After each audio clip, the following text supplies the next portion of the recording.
हाथों के लकीरों में नसीब नहीं होता, क्योंकि नसीब तो उनका भी होता है जिनके हात नहीं होते. हात नाहीत, पाय नाहीत, पण डोळ्यात स्वप्न आहेत. कारण ही स्वप्न पाहण्याची हिंमत तिला दीपस्तंभ फाउंडेशनच्या मनोबल प्रकल्पाने दिली आहे. आपल्या देशात 18 वर्षांवरील गरीब, आदिवासी, अपंग आणि अनाथ विद्यार्थ्यांना गुणवत्तेचं शिक्षण मिळालं पाहिजे. समाजानं त्यांना आपलं मानून बळ दिलं पाहिजे. या उद्देशानं प्राध्यापक यजुर्वेंद्र महाजन यांनी त्यांच्या सहकाऱ्यांसोबत दीपस्तंभ फाउंडेशन अंतर्गत मनोबल आणि संजीवन प्रकल्पाला सुरुवात केली. निशुल्क आणि निवासी प्रशिक्षण देणारी दीपस्तंभ ही भारतातली पहिली संस्था आहे.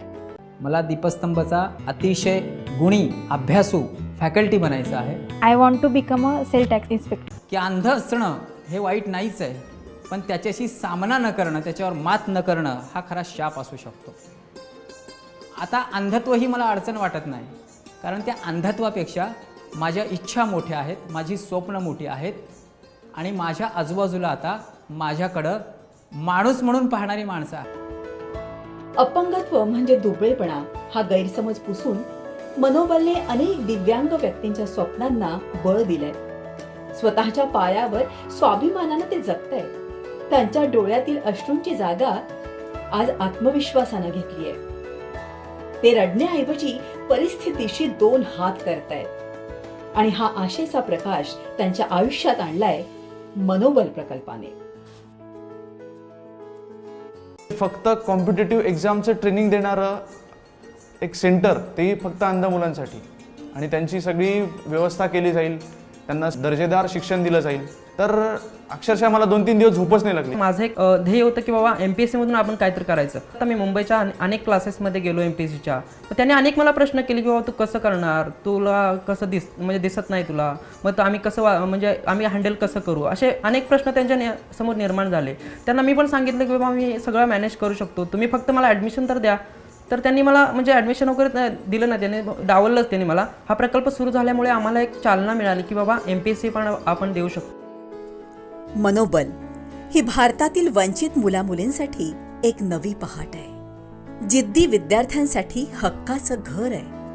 त्यांना कुणाची दया नको, मैत्री, विश्वास आणि फक्त प्रेम हवंय. दीपस्तंभचा हा भारावून टाकणारा प्रवास नक्की पहा आणि कमेंट बॉक्स मध्ये मात्र कौतुकाचे 2 शब्द नक्की लिहा. खुद की संतान के लिए तो जानवर भी कुर्बानी दे देते हैं. खुद की संतान के लिए तो जानवर भी कुर्बानी दे देते हैं. सच्चा मानव तो वही कहलाता है जो दूसरों के लिए भी अपना जीवन समर्पित करे. नमस्कार, मी मृदुला. ग्लोबल मराठीमध्ये आपल्या सगळ्यांचं अगदी मनपूर्वक स्वागत करते. आणि आज आपण भाग्यवान आहोत, कारण अशा एका बाप माणसाशी आपली भेट होते. तुम्ही म्हणाल बाप? हो, तो 270 मुलांचा बाप आहे. आज आपण बघतो की आपल्या घरामध्ये जेव्हा 2-3 मुलं असतात, त्यांना सांभाळणं आणि त्यांचं मूड सांभाळणं किती कठीण असतं. पण 270 मुलं, आणि तीही कोणी अनाथ आहे, कोणी अपंग आहे, कोणी परिस्थितीमुळे गांजलेली रंजलेली अशी मुलं आहेत. पण त्यांना एका ठिकाणी बांधून ठेवणं, त्यांना पाठबळ देणं. तुम्ही आत्ताच बघितलं असेल त्यांच्या डोळ्यामध्ये केवढा आत्मविश्वास आहे. हे कशामुळे शक्य झालं? हे शक्य झालं एका व्यक्तीमुळे.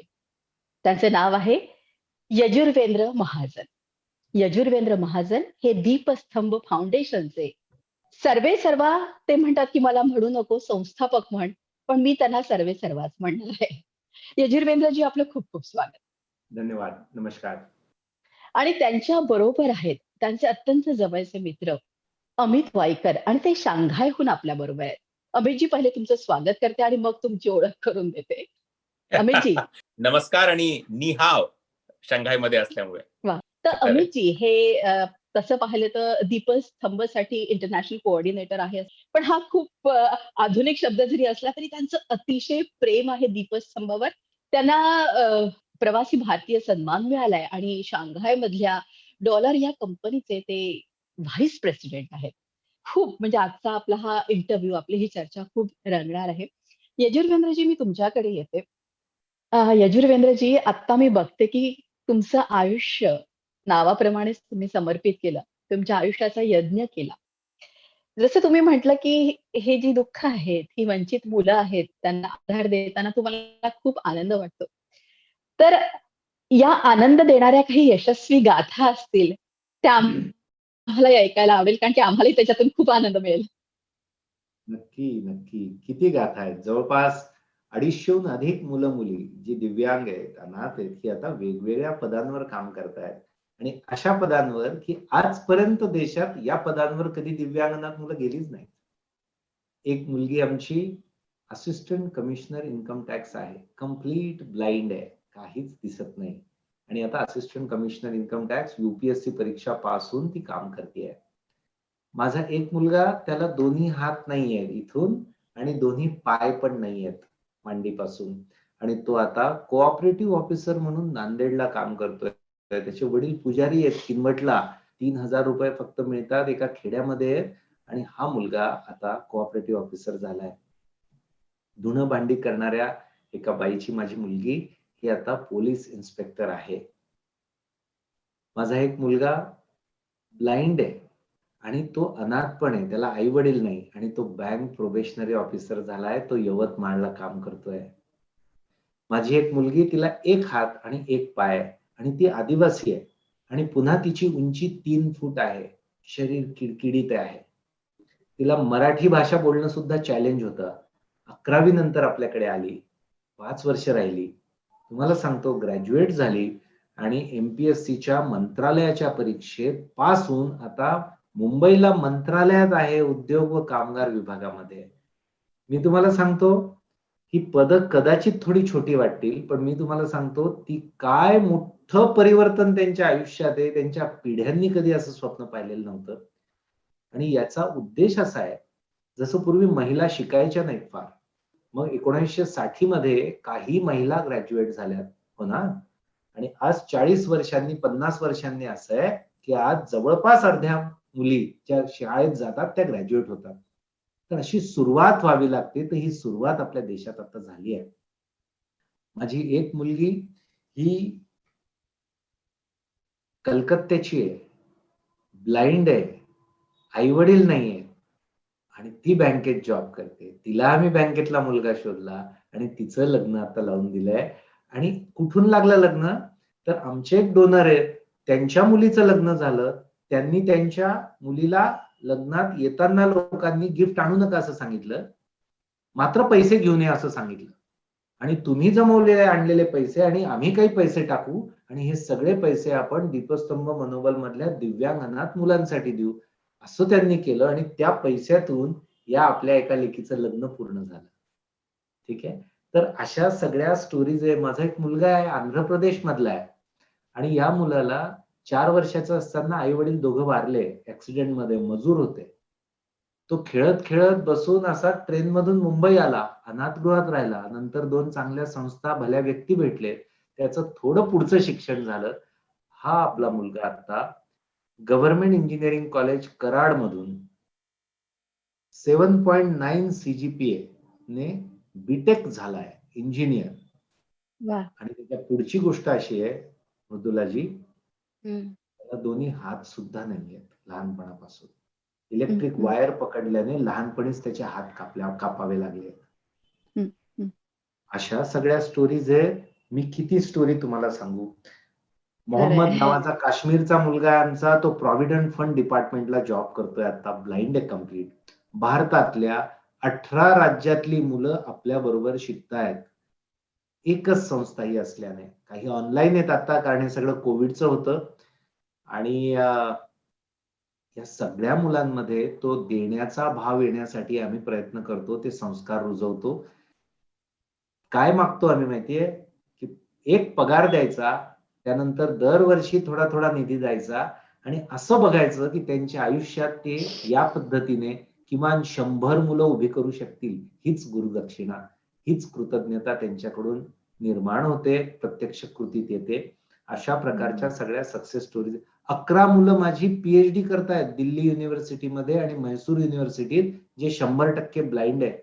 वामिका नावाची माझी मुलगी फरीदाबादची ग्रॅज्युएशनला असे 94% मार्क तिला, ब्लाइंड आहे ती, आणि ती आता युपीएससी करते. पुढच्या 2 वर्षात ती IAS होईल. माझ्या 4 मुली आहेत ज्या आता युपीएससी मेन्स दिल्या, त्यांनी प्रिलिम क्वालिफाय झाल्या, 4ही ब्लाइंड आहे, एक ऑर्थोपेडिक आहे, एक राजस्थानची आहे, एक कर्नाटकची आहे. असं तुम्हाला काय काय सांग. खरंय. म्हणजे मला त्या दिवशीच वाटत होतं, की आपण छोट्या-छोट्या गोष्टीचं दुःख करतो. ही जी अंध मुलं आहेत, त्यांनी आपण ती कविता आहे, की "देवा तुझे किती सुंदर आकाश, सुंदर" म्हणजे प्रकाश सूर्य देतो. अरे ही मुलं आयुष्यभर बघू शकत नाही. म्हणजे यांना जर का बघायचं असेल, तर दुसरा जन्मच घ्यावा लागेल. याच्यासारखं दुःख दुसरं कुठलं असू शकतं आयुष्यामध्ये. आहे की नाही? तुम्ही आम्ही म्हणतो की किती सुंदर दिसतेस तू, है ना? हं. अरे मला जर डोळेच नाही तर तुम्ही सुंदर दिसताय त्यालाही अर्थ नाही, आणि मला सुंदर काय तेच माहिती नाही. किती, म्हणजे याला माझ्याकडे शब्दच नाहीये.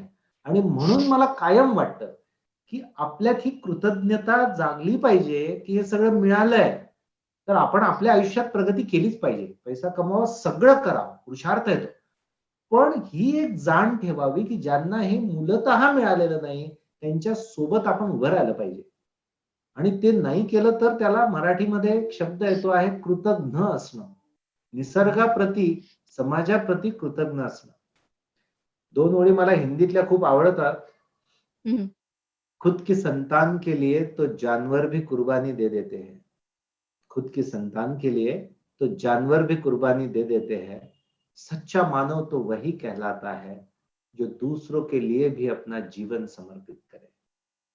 वाह! मला सांगा, आपण माणूस आहोत याची अत्यंत व्यवच्छेदक लक्षण ज्याला म्हणतात फार चांगल्या मराठीत, काय ते लक्षण माहिती आहे? की जेव्हा आपण आपल्या स्वतःच्या आणि स्वतःच्या परिवाराच्या पलीकडे जाऊन निस्वार्थ काहीतरी करतो, तेव्हा आपण माणूस होतो. नाहीतर आपण प्राणीच असतो. बघा ना तुम्ही, प्राण्यांचं पहिलं वैशिष्ट्य काय? ते अगोदर स्वतःचं पोट भरणार. म्हणजे एखादा माकड असेल, आधी तो खाणार, मग माकडिणीला देणार, ठीक आहे ना, आणि मग त्याच्या पिल्लांना देणार. त्याच्या व्यतिरिक्त तुम्ही असं बघितलंय का एखाद्या माकडाने त्याच्या आजूबाजूच्या 10 झाडांवरच्या माकडांसाठी काहीतरी खाणं आणलंय आणि समाजसेवा करतोय? असा एकही प्राणी करत नाही. फक्त माणूस हा प्राणी असा आहे ज्याला ही बुद्धी, क्षमता, भावना दिली आहे. जे त्याचा वापर करतात तेच माणसं होतात, असं मला प्रामाणिकपणे वाटतं. जे ते नाही अगदी खरं. वापरत ते प्राण्यांच्या बरोबरीचे असतात, असं माझं. आणि आम्ही सगळे जे काम करतोय त्यांचं होऊ नये म्हणून जास्तीत जास्त हे करण्याचा आम्ही प्रयत्न करतो. अगदी खरं. पण आता हे सगळं करताना तुम्हाला खूप मोठे चॅलेंजेस येत असतील. अनेक निराशेचे प्रसंग येत असतील. आहे ना? प्रत्येकच जे दिसतं तसं नसतं आणि इतक्या मुलांना सांभाळणं हे पण खूप कठीण आहे. तर त्याविषयी जाणून घ्यायला आवडेल, की कसं हे सगळं मॅनेज करता तुम्ही? काहीही काम करायचं असले जागा लागते, माणसं लागतात आणि पैसे लागतात. ठीक आहे?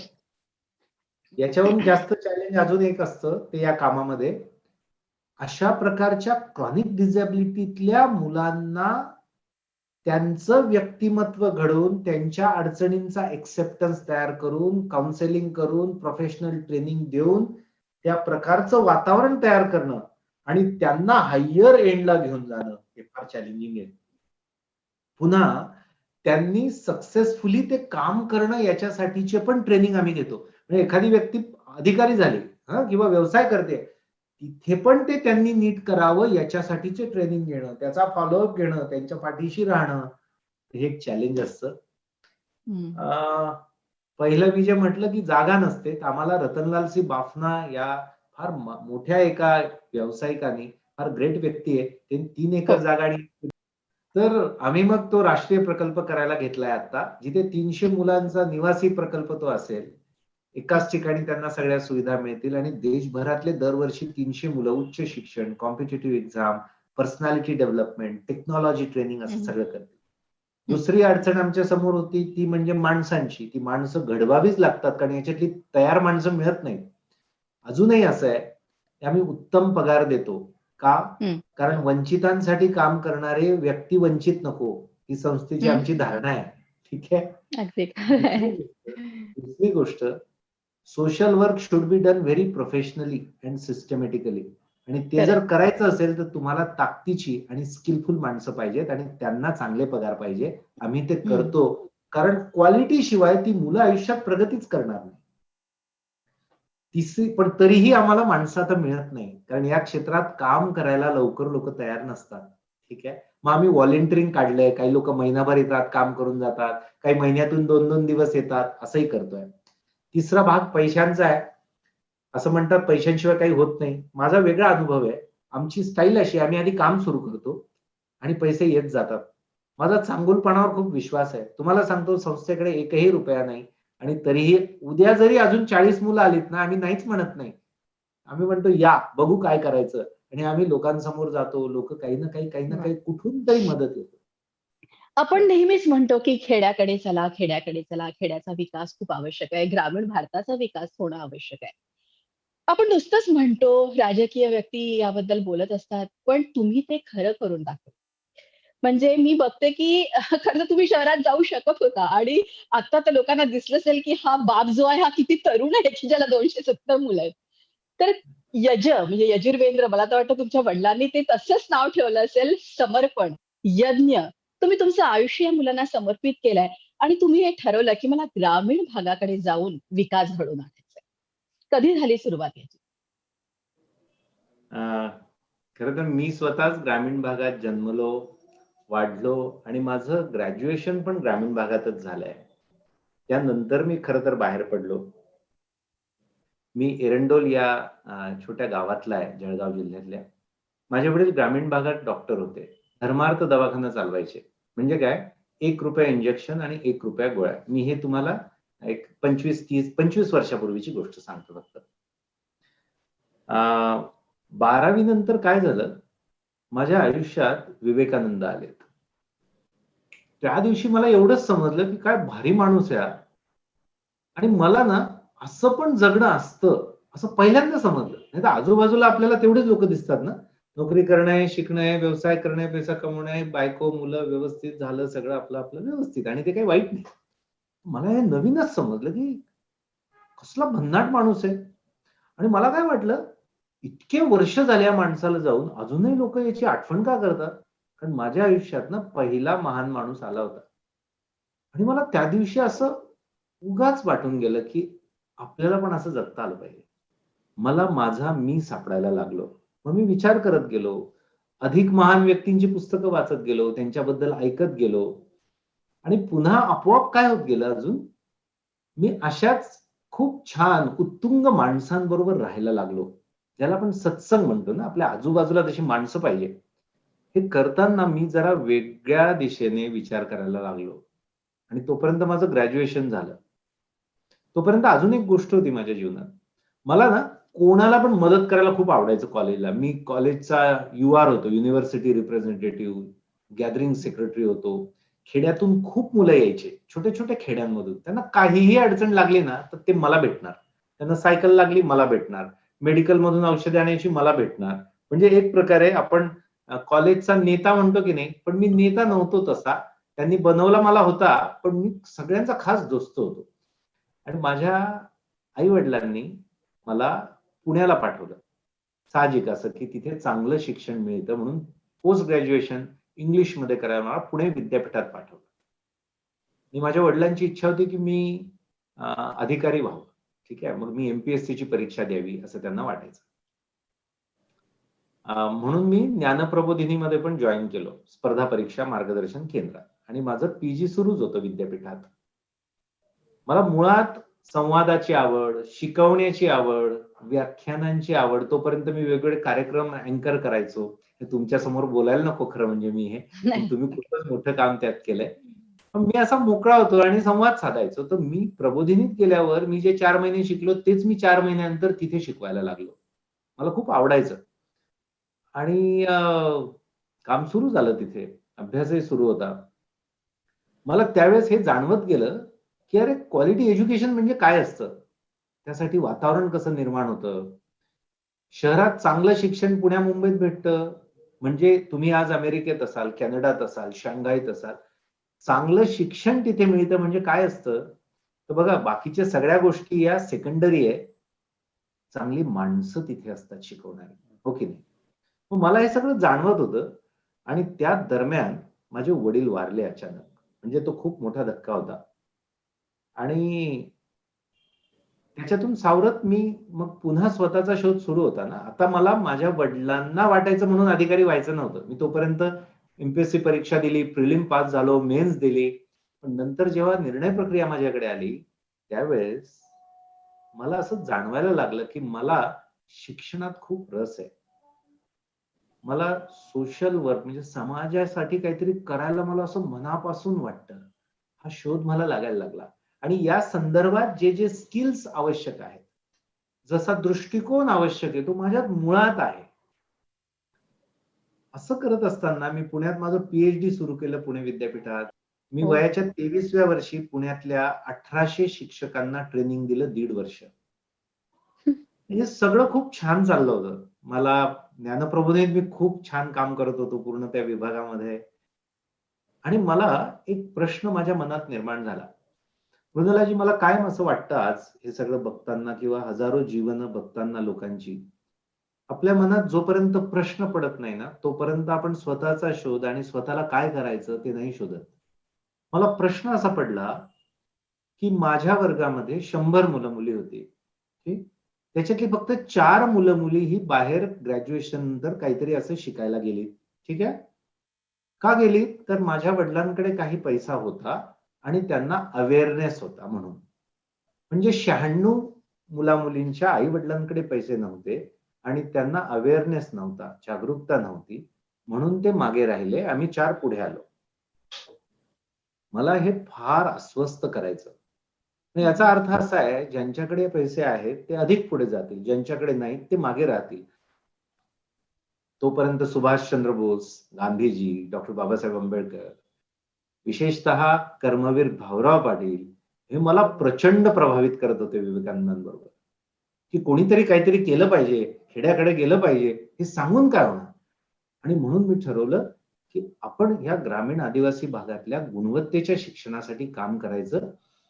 त्यांना इथे आणण्यापेक्षा चांगली माणसं शिक्षणातली तिकडे गेली पाहिजे. म्हणून पहिला निर्णय मी घेतला, की ते सगळं माझं उत्तम ठिकाणी असणारं करिअर सोडून मी ग्रामीण आदिवासी भागात जाण्यासाठी मनात निश्चय पक्का केला वा. आणि दीपस्तंभ फाउंडेशनची स्थापना केली. जळगाव हे याकरता काय वय निवडलं, होतं? माझं वय होतं तेव्हा 25 वर्ष. काय म्हणता? की मला असं वाटतं, की माझ्यात जे होतं, जे मूलतः होतं आणि मला जे करायचं होतं ना, तो करण्याचं मी धाडस दाखवलं, निर्णय घेतला. मला सगळे वेडे म्हणायचे माहिती आहे, म्हणजे अजून पण म्हणतात. मला वेडच म्हणायचे, की तू, कारण कोणी नाही. आमच्या जळगाव जिल्ह्यातून किमान 25,000 तरुण मुलं-मुली त्या 5-10 वर्षाच्या काळात पुण्या-मुंबईत आली होती. आणि मी एक असा होतो, की तिकडून मी इकडे परत आलो होतो. मला मुद्दा पक्का होता, ज्यांच्या आयुष्यात गुणवत्तेचं शिक्षण येत नाही, त्यांच्या आयुष्यात ते येण्यासाठी आपण आयुष्य समर्पित करायचं. आणि मला विवेकानंदांचे 2 शब्द फार आठवतात. त्याग आणि सेवा हे माणसाच्या आयुष्याचे सर्वोच्च आदर्श आहे, जे भारतीय संस्कृतीने जगाला दिले आहेत. विवेकानंद पुढे म्हणतात, जे फक्त स्वतःसाठी जगतात ते मृत असतात. जे इतरांसाठीही जगतात ते खऱ्या अर्थाने जिवंत असतात. तुम्हाला सांगतो मृदुलाजी, अमितजी, 5-7च विचार आहेत विवेकानंदांचे, जे माझ्या मनात आणि हृदयात, मेंदूत घट्ट बसलेले आहेत. आणि मी एवढंच ठरवलं, आपल्याला याप्रमाणे जगायचं, प्रयोग करायचा. मी मानव सेवा हीच ईश्वर सेवा. ईश्वर सेवा. किती किती सोपं आहे. आणि हे सगळं समजून घेता घेता तो प्रयोग करण्याचं मी ठरवलं. आणि पुन्हा एक वाक्य होतं, जे मी कायम सांगतो मुलांना. मी आतापर्यंत 2,500 व्याख्यानं दिले भारतामध्ये, विशेषतः ग्रामीण आदिवासी भागात जास्त दिले. आणि 12 लाख मुलांना, त्यांच्या आई वडिलांना आणि विशेषतः मास्तरांना मी संबोधित केलंय. हेच सांगतो जे मी आज तुमच्याशी बोलतोय. विवेकानंद असं म्हणतात एका ठिकाणी, तुम्ही प्रत्येक जण महान कार्य करण्यासाठीच जन्माला आलेला आहात. स्वतःला कमी लेखू नका. तुम्ही प्रत्येक जण जर माणूस आहात तर तुमच्यामध्ये काहीतरी ग्रेट करण्याची जबरदस्त क्षमता, ताकद ही मुळातच आहे. फक्त काही लोक ती ओळखत नाही, ओळखली तर विश्वास ठेवत नाही आणि विश्वास ठेवला तर त्याप्रमाणे कृती करत नाही. म्हणून माणसांमध्ये फरक आहे असं मला जाणवलं. आणि या विचारांसह पुढे निघालो, गावाकडे परत आलो आणि उद्देश हाच, क्वालिटी एज्युकेशन, गायडन्स, योग्य दिशा देणं. कोणाला देणं?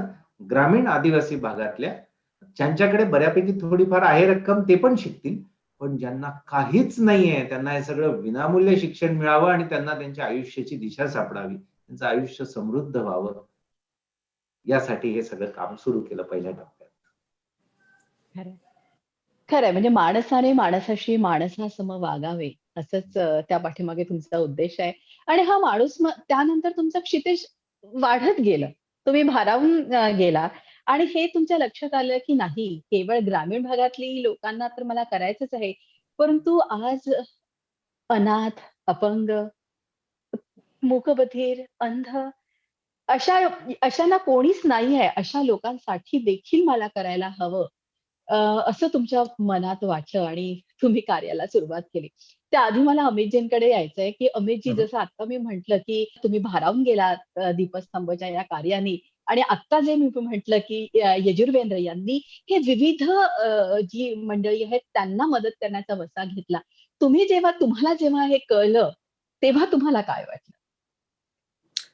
मृदुला, खूप खूप छान प्रश्न आहे तुझा.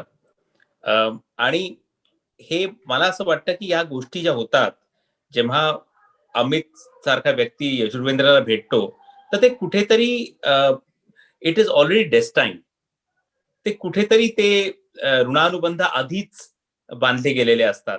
नाहीतर खरंच गरज नाहीये. मला आणि यजुर्वेंद्रला भेटायची ही तशी काही गरज नव्हती, काही कारण नव्हतं. आणि आज आज आता अशी एक परिस्थिती झाली आहे की तुला तर माहिती आहे की माझे वडील डॉक्टर विनय वायकरांकडनं मला उर्दूचा खूप सुंदर असा एक होनहार पेशकश त्यांनी मला देऊन गेले. ते गालिबचा एक शेर है कि बना है शाह का मुसाहिद फिरे है इतराता, बना है शाह का मुसाहिद फिरे है इतराता, वरना इस शहर में गालिब की आबरू क्या है. मी वा वा. आजकाल सगळ्यांना सांगतो कि मैं बना हूं यजुर्वेंद्र का मुसाहिद और फिरता हूं इतराता, वरना इस जहान में अमित की आबरू क्या है. मी त्याचा चेला आहे आणि म्हणून मी त्याला म्हणून मी इतरवतो. आणि इतरवतो का? इतरवतो हा आपला नागपूरचा एक खूप गोड शब्द आहे याच्यासाठी, कारण की तू आत्ता ऐकलंस, आपण सगळ्यांनी जे ऐकलं, की आपल्या जीवनाला आपल्या काही जर का दिशा द्यायची असेल तर असे लोक आपल्या सोबत असणं फार गरजेचं आहे. मला जस्ट यजुर्वेंद्रला भेटण्याच्या काही महिने आधी मला जसं तू आता म्हणालीस की प्रवासी भारतीय सन्मान पुरस्कार मिळालाय, तसाच एक गोड पुरस्कार मला मिळालाय. मी त्याला पुरस्कारच मानतो, यजुर्वेंद्रही मानेलच, कारण की रामकृष्ण मिशन जे आहे त्याची मला लाईफ पैसा त्यांनी खूप कमवला, स्पिरिच्युअलिटी अगदी कमवत नाहीये. आणि हे त्यांच्या एज्युकेशन मधले, त्यांच्या शिक्षणातला हा जो एक लॅकुना आहे, हा जो एक एक गॅप आहे, ती त्यांना स्वतःला कळते आहे. आणि कोणाकडे आले ते? इथले युनिव्हर्सिटीज कोणाकडे आले? रामकृष्ण मिशनकडे. आम्हाला आम्हाला रिलिजन शिकवू नका, आम्हाला धर्म शिकवू नका, आम्हाला स्पिरिच्युअलिटी शिकवा. आणि चायना आज आपल्या लोकांकडनं स्पिरिच्युअलिटी शिकते. आणि मला वाटतं यजुर्वेंद्र, मला असं वाटतं की त्या स्वामी विवेकानंदांनीच तुला चायनाला पाठवलं होतं. ती संध्याकाळ रात्र झाली आणि सकाळी 3 पर्यंत मी आणि यजुर्वेंद्र गप्पा मारत बसलो. शेवटी जे जे तुझं झालं तसंच मी स्तब्ध होऊन, माझ्या डोळ्यात पाणी होतं, अश्रू होते. आणि अश्रू हे होते कारण की एक एक जे भावना जी सगळ्यांमध्ये येते त्याला ऐकून, की आपण किती भाग्यशाली आहोत. आपल्या सगळ्यांना किती काही मिळालं आहे आणि आणि किती काही करण्यासारखं आहे हो. हे कळतं. तिथून म्हणजे आपण तो छोट्या प्रवास छोट्या सुरू झाला. गोष्टीवरती दुःख मानतो, पण हे हो, दुःख किती तिळभर आहे हे यांचं निर्भर आहे. कार्य बघितलं की लक्षात येतं. खरंच आहे. आणि त्या दिवशीपासून प्रण घेतला की दीपस्तंभच्या आणि यजुर्वेंद्र सोबत लागणार. आणि मग अगदी गोष्टी घडत गेल्या. एक दिवशी असाच या माझ्या भावाचा मला फोन आला की दादा येतोस का रे जळगावला? मी शंघाईला होतो. अरे माझा एक पुढच्या आठवड्यात सत्कार आहे, आणि सत्काराचं काही मोठं नाहीये, पण आपल्याला काहीतरी मोठं काम करायचं आहे, येतोस का? मी अगदी हो म्हणून दुसऱ्या आठवड्यात मी जळगावला होतो. आम्ही त्याचा मोठा सत्कार झाला. तिथे त्याला जमीन मिळाली. त्या जमिनीतनं हे जे आज आज एशियातलं सगळ्यात मोठं हॉस्टेल बनवलं जात आहे, ते तिथूनच सुरुवात झाली. आणि आता माझं अगदी साधं काम आहे. तुझ्यासारखे लोक दीपस्तंभ आणायचे. आपण एक ग्लोबल दीपस्तंभ इनिशिएटिव्ह चालू करायचा. मी जळगावला भाषणात माझ्या हे सांगितलं होतं की आता दीपस्तंभ फक्त भारतात राहणार नाहीये, आता दीपस्तंभ इंटरनॅशनल होणार, ग्लोबल होणार. कारण की माझी खात्री आहे, मला नुसतं असं विचारच नाही, माझी खात्री आहे की माझ्यासारखे कितीतरी लोक आहेत, जगभरात आहेत, की त्यांना आपल्या मातृभूमीसाठी करायचं आहे. जे उत्तम, उदात्त, उन्नत ते सगळं मला माझ्या मातृभूमीला द्यायचे. असे खूप लोक आहेत. फक्त काय करायचं, कुठून सुरू करू, हे कधी कधी त्या याच्यातच बिचारे ते अडकून जातात. आणि इथे आहे ना, आपल्यासारखे लोक आहेत जे त्यांना मार्गदर्शन करतील, त्यांना विश्वास देतील की हे सगळं अगदी सुरेख काम आहे. पहिलं तुम्ही ग्रामीण भागातल्या लोकांसाठी काम केलं आणि नंतर दिव्यांग लोक, अनाथ, हा एकूण प्रवास कसा सुरू झाला? खरं तर हे काम जेव्हा सुरू केलं तेव्हा एवढाच विचार होता की या मुलांना, ग्रामीण आदिवासी भागातल्या मुलांना आपण करिअर काउन्सिलिंग करून देऊया, त्यांचं पर्सनॅलिटी डेव्हलपमेंटसाठी त्यांना चांगलं मार्गदर्शन करूया, कॉम्पिटिटिव्ह एक्झाम्सचे त्यांना प्रॉपर गायडन्स करूया. हे काय होतं, जेवढं मला येत होतं तेवढं मी करायला घेतलं पहिल्यांदा. काम सुरू केल्यावर काय झालं, मला हे जाणवलं, आणि तेव्हा पैसे नव्हते माझ्याकडे, माझे वडील वारलेले होते आणि अशा हातात पैसे नव्हते. तर 2-4 मित्रांना सोबत घेतलं, ते काही तिथे मदत करायला लागले आणि मी व्याख्यानं द्यायला सुरुवात केली आणि त्याच्यातून जे पैसे यायचे त्याच्यातून या ग्रामीण आदिवासी मुलांना शिकवणं असं सुरू केलं. माझे प्रवास ग्रामीण भागात जेव्हा सुरू झाले तेव्हा मला पहिल्यांदा साक्षात्कार असा झाला की खरंच समस्या काय असतात. मला कायम वाटतं की आपल्याला ना माहिती नसते पूर्ण, आपल्याला फक्त पुसटशी कल्पना असते. तुम्ही जर बघितलं भूतकाळामध्ये, गौतम बुद्धांपासून स्वामी विवेकानंदांपासून तर गांधीजींपर्यंत आणि सगळ्यांपर्यंत, मी फक्त मोठी नावं सांगितली, पण कोणत्याही व्यक्तीला जर स्वतःचा आणि जगाचा शोध घ्यायचा असेल, समजून घ्यायचं असेल तर प्रवास केला पाहिजे. व्याख्यानांच्या निमित्ताने मी जो प्रवास केला, मला खरी गरिबी समजली. हा, म्हणजे केल्याने देशाटन पंडित मैत्री सभेत संचार आहे जे आपण म्हणत असतो, खरी गोष्ट. आणि मला हे जाणवलं की किती वाईट परिस्थिती आहे काही काही कुटुंबांची. आणि मुळात शिक्षणात काम करायचं काम मी निश्चितच केलं नंतर. कारण बघा, शिक्षण हा विषय असा आहे ना की तो माणसाला पूर्ण स्वतःच्या पायावर खरंच उभा करतो. म्हणजे सुरुवातीला हा जो मागणारा हात असतो ना, तो नंतर देणारा हात होण्याची क्षमता फक्त शिक्षण प्रशिक्षण क्षेत्रात आहे. इतरही समाजकार्य अगदी महत्वाचीच आहेत, त्याबद्दल वाद नाही, पण सर्वोत्तम जर काही असेल, मला असं वाटतं, शिक्षण प्रशिक्षण. आणि म्हणून मी जेव्हा बघायचो खेड्यापाड्यात, मला एक मुलगी भेटली, मी काही नावं घेणार नाही मुद्दा, पण एक मुलगी भेटली. तिला सायन्स मध्ये ग्रॅज्युएशनला अबाव 80% मार्क्स, ठीक आहे, एकदम खेड्यातली 400 लोकवस्तीचं गाव, आणि शेतात काम करत होती शिक्षण सोडून. का तर तिचे वडील वारलेले, आईला किडनीचा त्रास मोठा, आणि घरात अजून म्हातारी आजी, त्यामुळे करणारं कोणी नाही, खायला कुठून आणणार. तर ही मुलगी शेतात काम करत होती. शेतात काम करणं वाईट नाहीये, पण शिक्षणात खूप इंटरेस्ट आहे, करण्याची इच्छा आहे. मग तिला म्हटलं, तू काय येत नाही दीपस्तंभला? तर ती म्हटली, सर, जायला यायला खेड्यावरून सुद्धा जिल्ह्याच्या ठिकाणी जो पैसा लागतो तो आमच्याकडे नाही, आणि मी तिकडे आली तर काम कोण करणार, खायला कुठून मिळणार. ही एक घटना पुन्हा झाली आणि मी मनात विचार केला की आपल्याला अजून पुढेचं पाऊल टाकावं लागेल. त्यांना राहायला, जेवायला कुठून आणणार पैसे. मग त्यावेळेस ना, नुकतंच 2006-07 ची गोष्ट, माझं लग्न ठरलं होतं. तर मी माझ्या होणाऱ्या पत्नीला आणि परिवारातल्या सगळ्यांना कन्व्हिन्स केलं की आपण ना रजिस्टर लग्न करूया. कमीत पण एक कमी इथे लोक. प्रश्न मला विचारायचा आहे की मी असं ऐकलं होतं की तुमचं लग्न झालं तेव्हा ती बिचारी आई झाली होती पुष्कळ मुलांची, तर तिला हे माहिती होतं का? तिने तुम्हाला तुम्ही मगाशी जसं म्हटलं की मला वेड्यात तर नाही काढलं.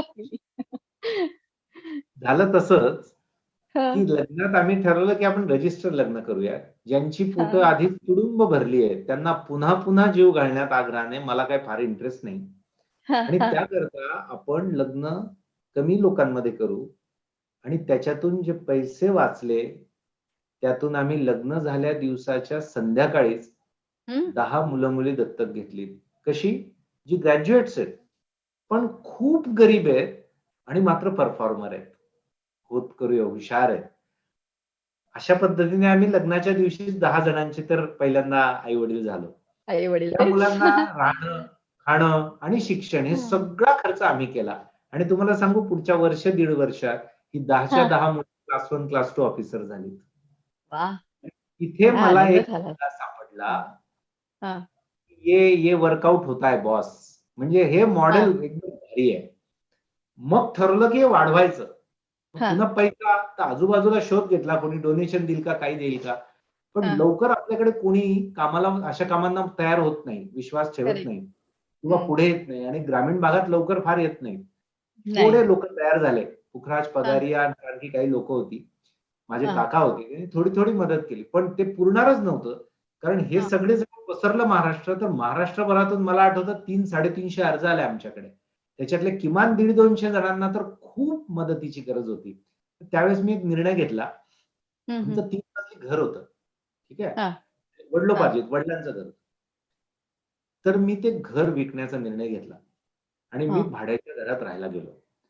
आणि सोपा मार्ग होता, त्याच्यात एक सोपा काय म्हणतो आपण त्याला व्यवहार होता, की एक घर विकल्यामुळे जर 150-200 घरं आयुष्यात लोकांची उभे राहणार असतील तर हा सौदा फार फायद्याचा आहे असा विचार केला. प्रॉफिटेबल. मी भाड्याच्या घरात राहणार होतो, त्याच्याने काय बिघडतंय कोणाचं, असं करून तो निर्णय घेतला आणि एकदम महाराष्ट्रातली अशी मुलं निवडली की ज्यांच्या वडिलांनी आत्महत्या केली आहे, काहींच्या आई देवदासी आहेत, काहींचे वडील दारूच्या व्यसनामध्ये आयुष्य त्यांनी घालवलंय आणि अशा सगळ्या परिस्थिती असून सुद्धा ती मुलं ग्रॅज्युएशनला चमकतायत. तर त्यांना जर आपण हात देणार नसू तर कसले आपण चांगला समाज आहोत, कसले आपण सुसंस्कृत आहोत, असे प्रश्न मनात पडायचे. हा, म्हणजे त्यांच्यात उमेद आहे, ते होतकरू आहेत. फक्त कुठेतरी त्यांना हात द्यायचा होता, पाठबळ द्यायचं होतं. हा, म्हणजे तुमच्या आमच्यासारखे आई वडील त्यांना मिळाले नाही हा त्यांचा दोष आहे का? नाही. आणि आपल्याला मिळाले याच्यासाठी आपण काही फारच काहीतरी करून आलेलो आहे असंही नाहीये, ठीक आहे.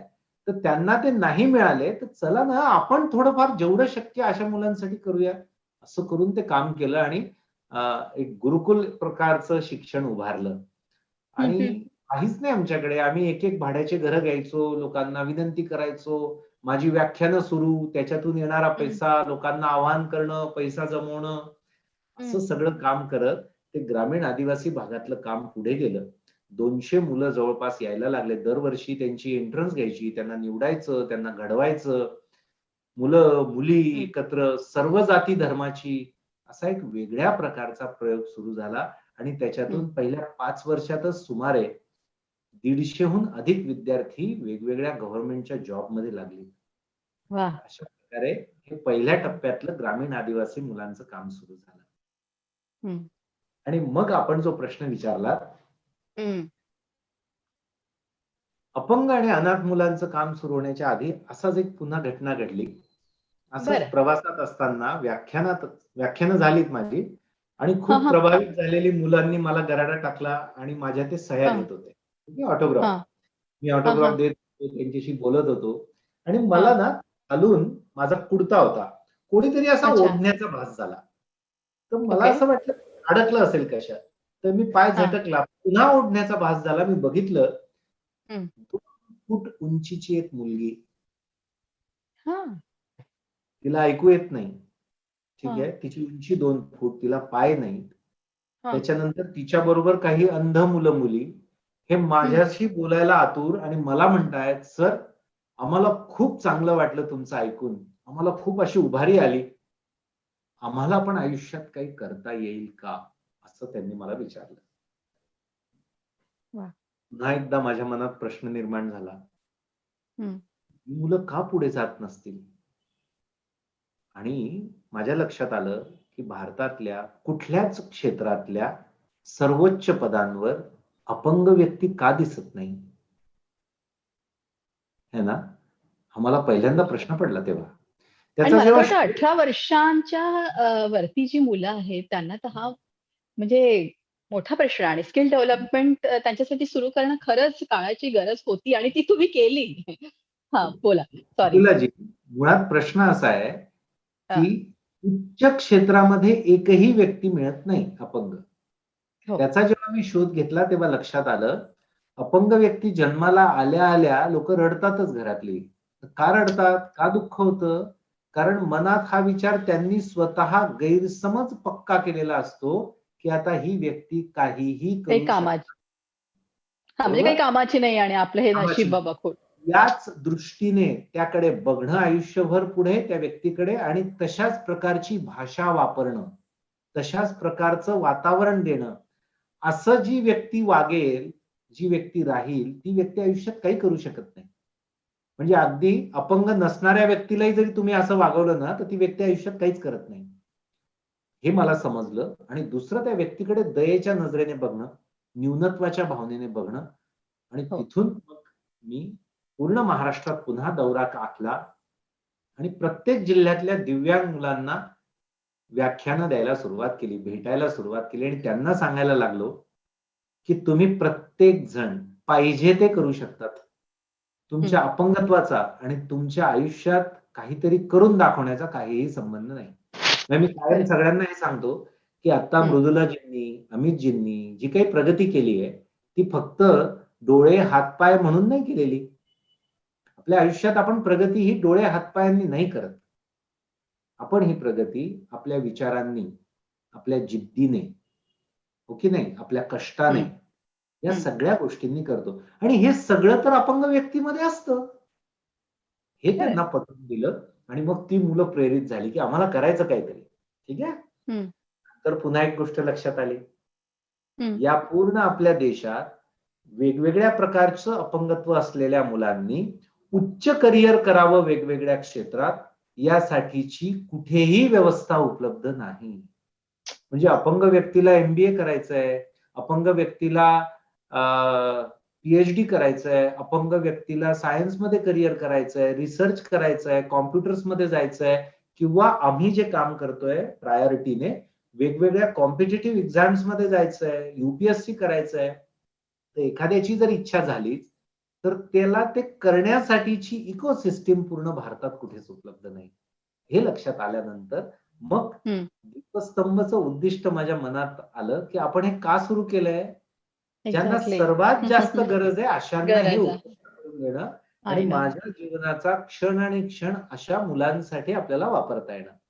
हं. मग ठरवलं, की जसं ग्रामीण आदिवासी मुलांबरोबर काम करतोय, तसं आज नंतर आपण अपंग मुलांबरोबर काम करू. 2014 हं. सालची गोष्ट, 13-14 ची गोष्ट आहे. हं. काहीही माहिती नाही त्या क्षेत्रातलं. म्हणजे अगदी आता तुम्हाला जेवढं माहिती असेल तेवढंच कोणत्याही व्यक्तीला जेवढी माहिती. 21 प्रकार असतात अपंगत्वाचे.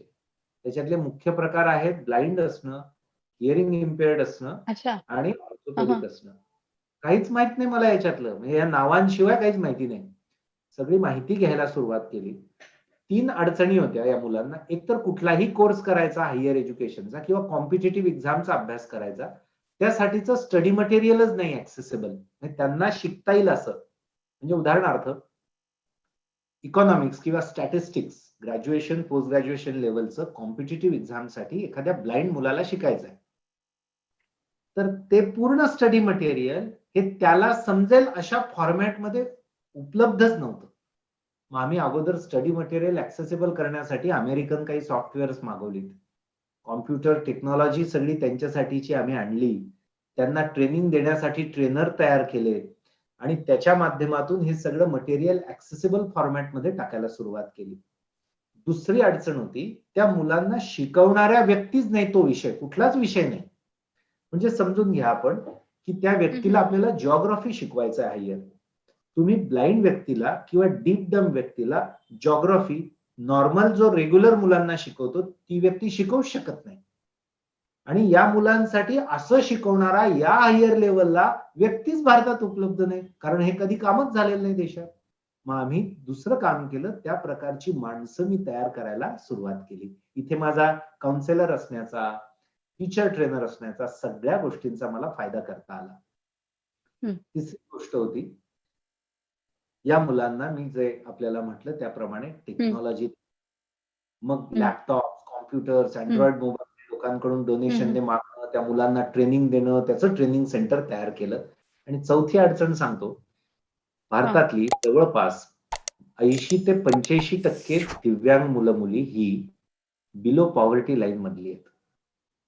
ठीक आहे, म्हणजे अपंगत्व आहेच आणि पुन्हा गरिबी आहे, तर कुठलीच व्यवस्था होत नाही. मग आम्ही ठरवलं की यांना इंटिग्रेटेड मॉड्यूल द्यायचं. म्हणजे काय, सगळी व्यवस्था आपण करायची, सगळी मदत आपण मिळवून द्यायची. आणि मग मनोबल, हे सगळं निवासी प्रकल्प म्हणून मनोबल प्रकल्प सुरू झाला. पहिल्याच वर्षी महाराष्ट्रातून जवळपास काहीतरी 60-62 मुलं मुली आम्ही निवडली. मी इतका, खरं तर मी खूप भावनिक आहे, तर माझ्या डोळ्यात टचकन पाणी येतं अजूनही. मी जेव्हा या मुलांना भेटायचो ना मृदुलाजी, मला इतकं रडू यायचं, मला इतकं वाईट वाटायचं. पण मी लगेच दुसरा प्रश्न स्वतःला विचारायचो, अमितजी, मला वाईट वाटून या मुला मुलीच्या जीवनात काही बदल होणार आहे का? होणार आहेत. बरोबर. म्हणजे मला वाईट वाटतंय, मी रडतोय, त्याच्याने यांच्या जीवनात काही बदल नाही होणार. मला काहीतरी करावं लागेल त्यांच्या अडचणी सोडवण्यासाठी, तर बदल होईल. आणि आम्ही करून काम करत गेलो. मग पुन्हा पैसे नव्हते, ठीक आहे ना, या सगळ्या कामांना ना जो पैसा लागतो तो लवकर उपलब्ध नाही होत. पण मुळात असं ठरवलंय आधीपासून की त्याच्यासाठी थांबायचं नाही. आपली स्वप्न ही कायमच इतरांवर अवलंबून ठेवायची नाही. ती तेव्हाच कामं झाली पाहिजे, कारण ती अत्यावश्यक आहे. मला सांगा, एखादी मुलगी आहे जिला एक हात आणि एकच पाय आहे, ठीक आहे, आणि ती तुमच्याकडे मदत मागते की मला तुमच्याकडे शिकायचं, मला काहीतरी करायचं. तिला काय सांगणार मृदुलाजी आपण? कसं आहे ना, आमच्याकडे यावर्षी बजेट नाहीये आणि डोनेशनच आहे हो, आणि जागा सुद्धा नाहीये, तर तू काय कर, तू नंतर ये. हे असलं म्हणजे इतर सहनही करू शकत नाही. संवेदनशील जर आपण असू ना, तर आपण आपल्या सगळ्या अडचणी बाजूला ठेवू, अगोदर त्या व्यक्तीला कशी सपोर्ट सिस्टीम उभारली ते आपण बघू. म्हणून एकच गोष्ट शिल्लक होती, ती माझी वडिलांची शेती होती 10 एकर. मग मी त्या वर्षी ती शेती विकून टाकली. ठीक आहे, त्याच्यातून पैसा निर्माण झाला. पण हे सगळं बघून काय झालं होतं मागच्या 4-5 वर्षात त्या, की अनेक लोक जोडली जायला लागली की नाही नाही हा चांगलं काम करतोय, आणि मग ती लोक पण डोनेट करायला लागली. ठीक आहे, पण ते पुरेसं नाही व्हायचं. आणि मग आम्ही काय करायचो, वर्षाच्या शेवटी अडचण यायची ना, पैसे संपलेले असायचे आणि मुलांना असं घरी नाही पाठवतायत की 2 महिने आता बाकी आहेत पण पैसे संपले, आता तुम्ही घरी जा. मग आम्ही ना कर्ज काढतो दरवर्षी. अजूनही कर्ज, म्हणजे आम्हाला कोणती संस्था बँक कर्ज नाही देऊ शकत एनजीओला. मग अमित दादांसारखे मित्र आहेत सगळे वेगवेगळ्या ठिकाणी, त्यांच्याकडून 2-5 लाख उधार घ्यायचे आणि पुढच्या वर्षात 2-4-5 महिन्यात जशी जशी रक्कम येईल तशी ती परत करून टाकायची. असं करत आम्ही हे दिव्यांगांचं काम उभारलं. आणि पहिल्या 2 वर्षातच इतर राज्यातून मुलं यायला लागली. तेव्हा आम्हाला लक्षात आलं की भारतातली ही पहिली आणि एकमेव संस्था आहे जी दिव्यांगांचं उच्च शिक्षण, कॉम्पिटिटिव्ह एक्झामचं ट्रेनिंग यासाठी फ्री आणि रेसिडेन्शियल सुविधा उपलब्ध करून देते. आणि अशा प्रकारे अपंग मुला मुलींचं काम सुरू झालं. बापरे, सगळा भारावून टाकणारा हा सगळा तुमचा जीवन प्रवास आहे. मला यामध्ये विचारायचं आहे की या तुमच्या कार्यासाठी तुम्हाला अनेक पारितोषिकं मिळाली, अनेक अवॉर्ड्स मिळाले, म्हणजे अशा लोकांनी खूप कौतुक केले, भाषणांना बोलवलं, गेस्ट तुम्ही राहिला, परंतु तुमचं खरं प्रशस्ती पत्रक कुठलं आहे? मला आधी, आजही आणि कायमसाठी मला खरं प्रशस्ती पत्रक ही मुलं जेव्हा खूप छान विकसित होतात ना, त्यांच्या जीवनात सुंदर जगायला लागतात, त्यावेळेस ते मला येऊन चक्क मिठी मारतात, माझ्या पायावर डोकं ठेवतात. आणि ते जेव्हा हे सांगायला येतात ना, त्यावेळेस त्यांच्या डोळ्यामध्ये जी चमक, जो आनंद आणि जे अश्रू असतात ना मृदुलाताई, त्याच्या इतकं जगात काहीच मोठं नाहीये, मी तुम्हाला सांगतो. आणि तुम्ही अनुभवून बघा ना जरा, आता माझं तुम्ही सगळे ऐकतायत ना, मला किती छान वाटत असेल. तुम्ही विचार करा, मला किती छान वाटत असेल. हो, मी आता हाच विचार करते, की आपण एक परिवार असतं आणि प्रत्येक स्वतःच्या मुलाचा विचार करतो किंवा त्याला कितीही पैसे देऊन शिक्षणाला ते पाठवायला तयार असतात. सगळं काही होतं, पण खरंच ते सुख आहे का? सुख कशात आहे, हे ते याच्यामध्ये आहे हे मी समजू शकते. पण म्हणजे इतरांना जसा स्वतःच्या परिवाराचा विचार असतो तसा अर्थात तुम्हालाही तुमचा परिवार आहे, तर मग कसं मॅनेज करता सगळं? माझ्या आईसोबत राहतो मी, माझी पत्नी, हं, माझी मुलगी ओवी, माझी पत्नी हं, मानसी हं, आणि माझा मुलगा आहे श्लोक. तो 7 हं, वर्षाचा आणि मुलगी 13 वर्षाची आहे. हं, मी काय केलंय, हं, दैनंदिन गरजा माझ्या कुटुंबाच्या उत्तम भागतील, एक चांगलं जीवन जे आपण हेल्दी लाईफ म्हणतो, एक चांगलं हं, शिक्षण माझ्या मुलांना मिळेल, एवढी हं, व्यवस्था मी माझ्या कुटुंबाची दर महिन्याला करतो. मी हं, अपरिग्रहाचं जीवन जगणार. म्हणजे काय?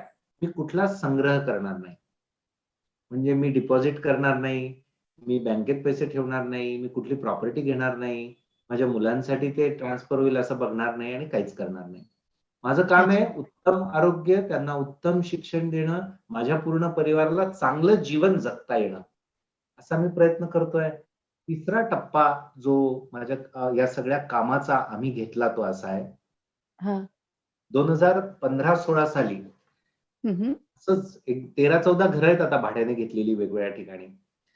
तर एका घराच्या बाहेरच्या कसा तुम्ही ओट्यावर काय पैसा कसा उभा करत असाल आणि कशा तऱ्हेनं यांना इतकं निवासी आणि निःशुल्क तुम्ही देत असाल ना, हे तर आमच्या बाबा समजण्या पलीकडे आहे आणि मलाही असंच इतक्या तरुण वाटायचं. वयात एखादा माणूस इतकं दुसऱ्यांसाठी झटणं म्हणजे भारावून टाकणं काय असतं, हे मी समजू शकते. हं, तसं मी जेव्हा हे करायला लागलो ना, हं. मला त्याची टेस्ट लागली. म्हणजे काय मला ते हां. समजलं, की काय भारी आहे. म्हणजे त्याग करणं, किती सेवा सुख करणं मिळतं याच्यामध्ये. हां. हां आणि मग मी त्याच्याकडे बरोबर आकर्षित झालो. त्या घराच्या ओट्यावर एक मुलगा बसला होता. जेवणाची वेळ होती आणि मी सगळ्या मुलांना जेवायच्या वेळेस जनरली भेटायला जातो गप्पा-टप्पा करायला. तर हं. मला तो रस्त्यात असा ओट्यावर बसलेला दिसला. झुकलेले खांदे होते. मी त्याच्या खांद्यावर फक्त असा हात ठेवला नेहमीप्रमाणे माझ्या सवयीची, की "काय रे बेटा, काय म्हणतो? कुठून आलायस? चल जेवण झालंय का? जेवण कर." एवढं मी बोललो. त्याच्यानंतर दुसऱ्या सेकंदाला तो मुलगा ढसाढसा रडायला लागला. हं, आणि हं, मी हं. मी एकदम अवाक झालो, की यार हे काय होतंय? मी त्याला बोलतोय, की "अरे काय झालं? काय झालं?" आणि तो रडतोय. 2-3 मिनिटांनी तो शांत झाला थोडा. आणि म्हटलं, "काय झालं बेटा?" त्यानंतर त्याने जे उत्तर दिलं ना, त्यानंतर मी रडायला लागलो. ॲक्चुअली तो म्हटला, "सर मी अनाथ आहे. मला आई-वडील नाही. मी पाहिलं नाही माझ्या आई-वडिलांना आणि मी बेटा हा शब्द पहिल्यांदा माझ्या आयुष्यात इतक्या प्रेमाने ऐकला सर आणि त्यामुळे मला रडू आलं सर फार." तर मला इतकं वाईट वाटलं. म्हटलं "छायला इतकी एक छोटी गोष्ट आयुष्यातली प्रेमाची ती मिळत नाही यार अनाथ मुलांना." आणि मी हललो आणि मी काही विचार न करता माझ्या मनाशी एक निश्चय केला आणि एक शब्द दिला स्वतःला, की यानंतर आपल्या आयुष्यात जेवढी अनाथ मुलं येतील ना, त्यांचं मायबाप हं. आपण सगळ्यांनी व्हायचं. नंतर पुन्हा त्या प्रश्नावर मी काम सुरू केलं, की असं का होतं? हं, तर आपल्या देशात असा नियम आहे, की अनाथ मुलं ही अनाथगृहात राहतात. शासनाच्या किंवा चांगल्या सामाजिक संस्था येत. पण 18 वर्ष त्यांची वय झाली, की त्यांना तिथून नंतर. बाहेर पडावं लागतं अरे वाह! हं. आणि त्यांना त्यांचं त्यांचं करावं. खरं तर तोपर्यंतही चांगलं शिक्षण मिळालं नसतं अनाथगृहांमध्ये. हो, ही हो. मुलं बाहेरून काय करत असतील? आणि किती एक्झॅक्टली. भयानक आहे. म्हणजे म्हणजे हा मलाही प्रश्न खूप मला पडायचा आणि मुली पडतो अजूनही म्हणजे. मला मुली नव्हत्या भेटल्या सुरुवातीला, पण माझ्या मनात पहिला प्रश्न आला, की मुलींचं काय होत असेल? एक दिवस तुम्हाला लक्षात येतं, की आपण आता रस्त्यावर आहोत. कोणीच नाही जगामध्ये. तुम्हाला सांगतो आम्ही, मला त्यावेळेस हा मनात मनात मुद्दा आला होता. एक क्षणभर असा विचार करू आपण. आपल्याला आई आणि वडील दोघेही जर नसते आयुष्यात आले आपल्या, तर आपलं काय बरोबर. झालं असतं? खरंय. अगदी खरं. एवढं सोड.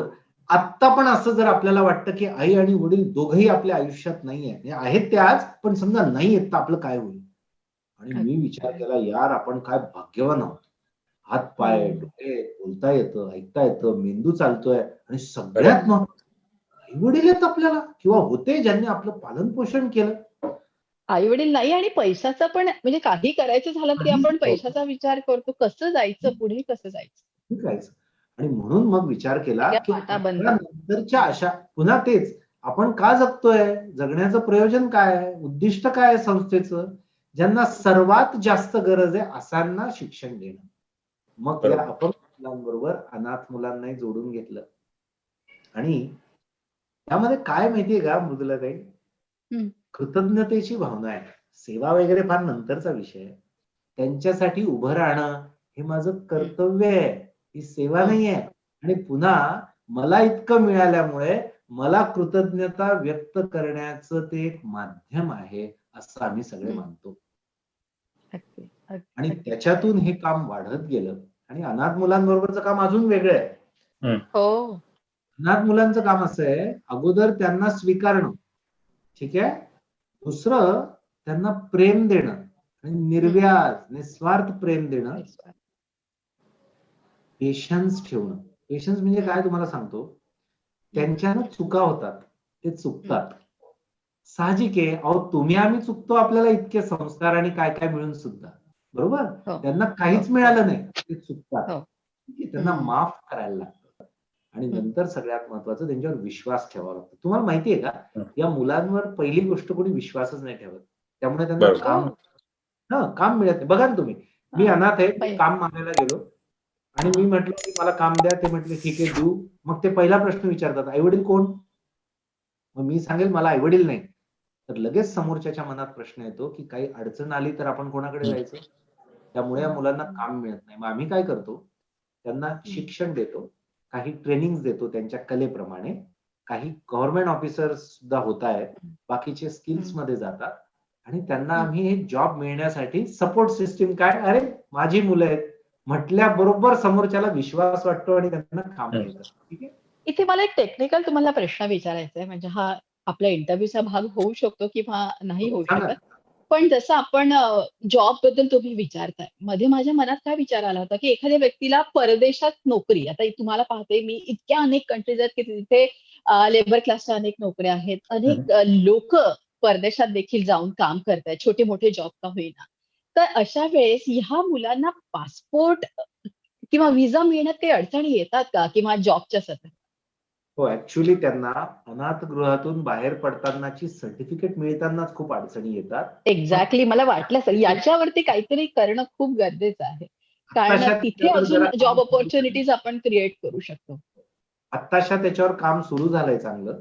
आणि बऱ्यापैकी सहज होतंय, पण तरी अडचणी आहेत, पण त्या सुटतील.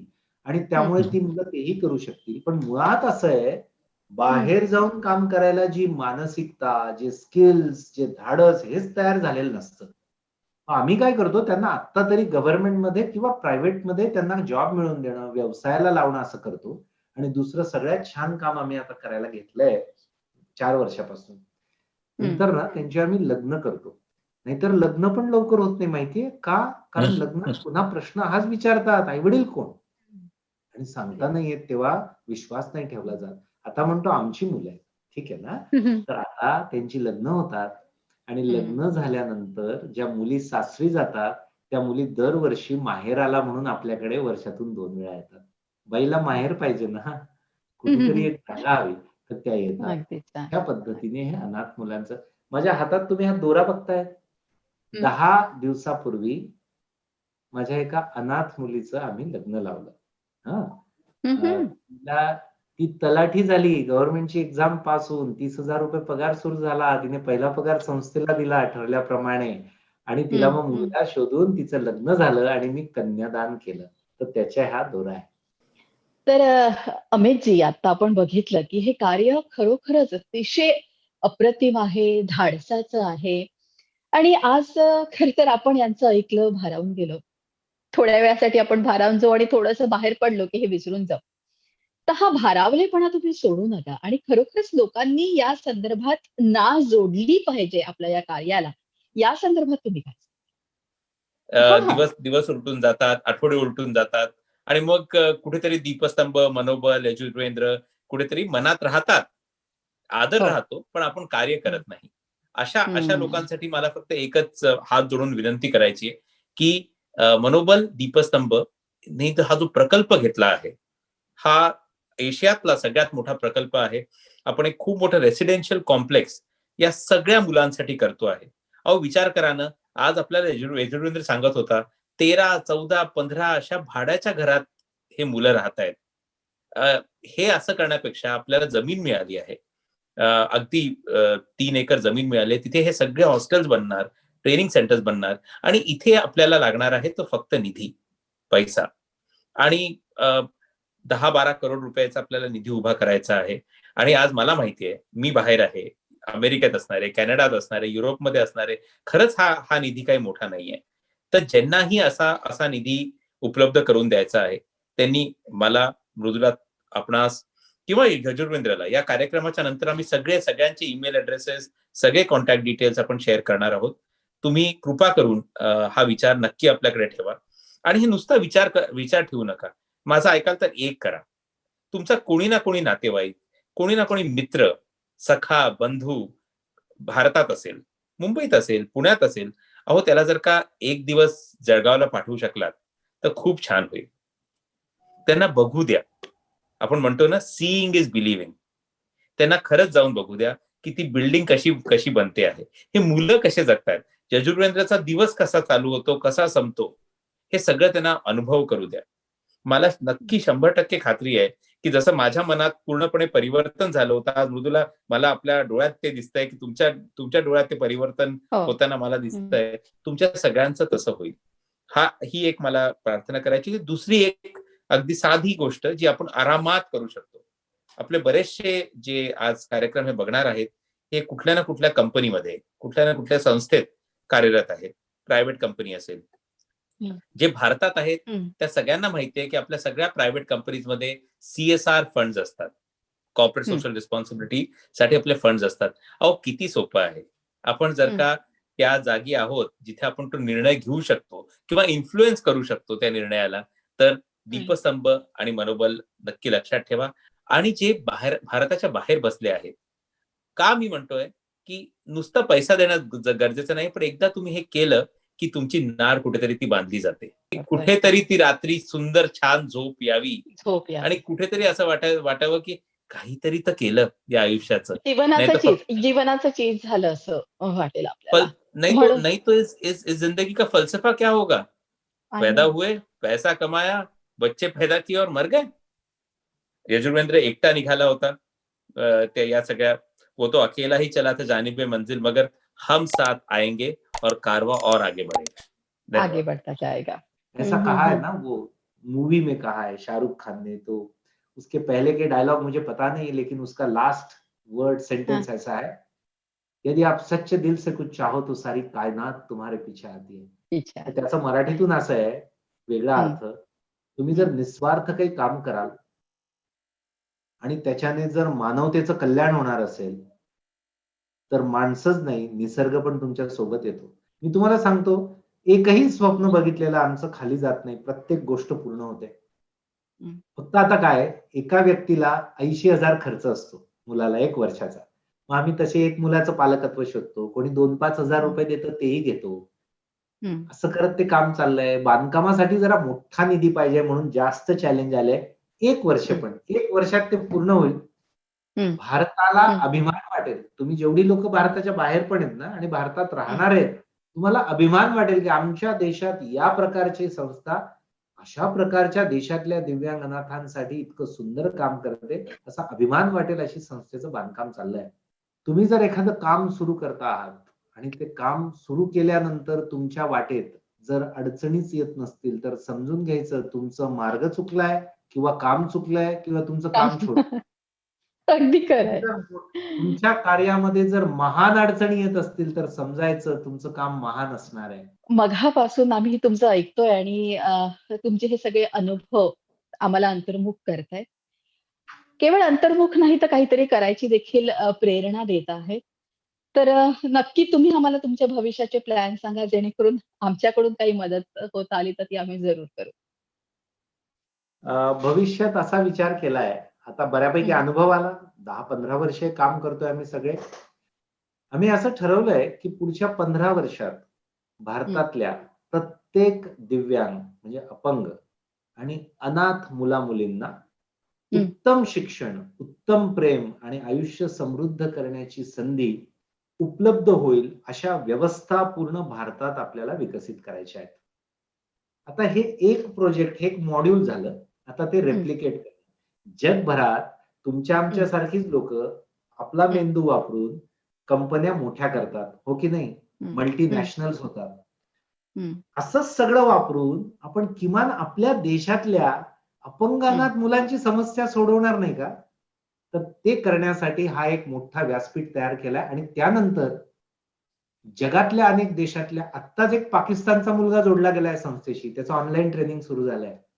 वा. जगभरातल्या अनेक देशांमध्ये पण आपण काम करू. पण पहिल्यांदा 15 वर्षात आपल्याला भारतात दिव्यांग आणि अनाथ मुलांची समस्या आमच्या देशात सुटली आहे, असं आपण शासनाबरोबर उभे राहू.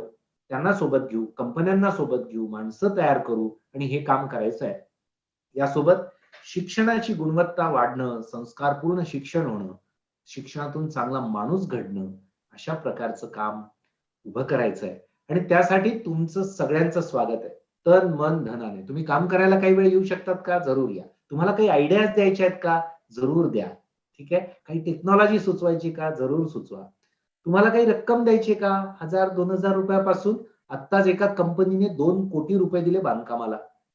पूर्ण मुलींचं हॉस्टेल बांधायला ते मदत करताय. फक्त मुलांच्या हॉस्टेलला आता रक्कम राहिली आहे. तुम्हाला शक्य तेवढं करा. आम्ही कुणालाच आग्रह करत नाही. कारण हा आग्रहाचा विषय नाही. कुणाला इच्छा होते, कुणाला आपल्या आयुष्यात वेगळ्या स्तरावर जायचंय, त्यांनी जरूर या.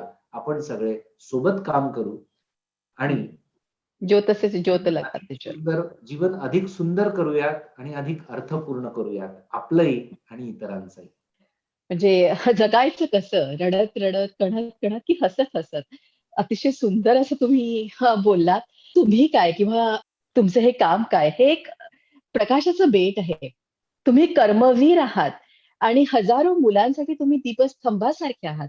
तुम्ही प्रकाश देताय आणि तुमचं हे झपाटलेपण असंच राहो. त्याच्यासाठी देव तुम्हाला आयुरारोग्य देवो, उत्तम आयुष्य लाभो. हे अनेक लोकं तुमच्या बरोबर येवोत. तुम्ही खऱ्या अर्थानं कर्मवीर आहात. खूप खूप खूप धन्यवाद. धन्यवाद. आपले सगळ्यांचे आभार. तुमचे विशेषतः आभार. नाही, माझे काय. धन्यवाद.